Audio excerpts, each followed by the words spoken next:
Nawr, I chi blant, dyn ni eisiau mynd allan mwyn rhoi rhan o'r stori ac i'r oedolion hefyd sydd yn licio pethau plant. So, bydd rhaid I fi wisgo'n gynnes achos mae'n reid oer.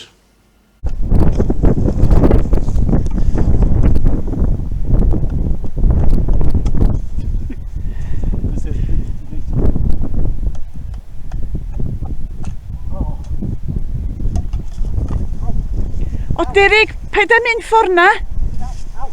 Mae'r celyn a mae yna wir am bigog yna. Mae yna ffordd arall, mae yna giat, mae yna, wedi fynd trwy'r giat, hwnna di ffordd iawn, siwr. Oce, I trwm trwy'r giat.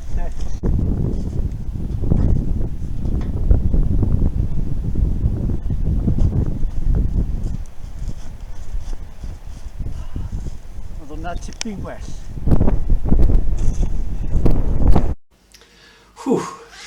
Neis cael bod nôl mewn.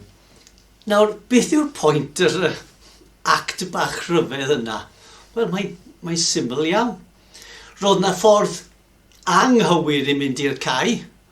Oedd dros y celyn a'r weiren bigog oedd yn pigo chi i'ch atal chi. Ac o'na ffordd iawn I mynd mewn, achos o'na gat wedi cael ei gosod yn y clawdd.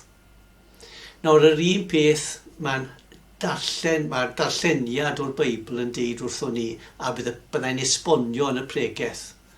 Mae Duw yn gallu gosod celyn a weiren bigog I stopid ni mynd y ffordd anghywir. Mae'n gallu rhoi gat da I helpu ni mynd y ffordd iawn. Nawr, dyw hwnna ddim yn llythrenol, dyw ddim go iawn pan ydych chi eisiau gwneud rhywbeth drwg, mae'n gosod weiren bigog na I stopu chi.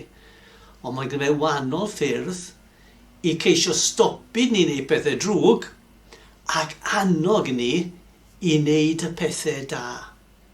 Falle bod chi allu meddwl am esiampl pan oeddech chi wedi meddwl wneud rhywbeth drwg, ond nath Duw rywsut stopu chi.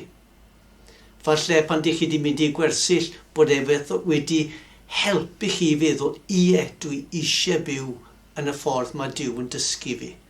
A dyna beth ni'n mynd I edrych arno, sut mae'n stopud rai pethau a helpu ni mynd y ffordd iawn.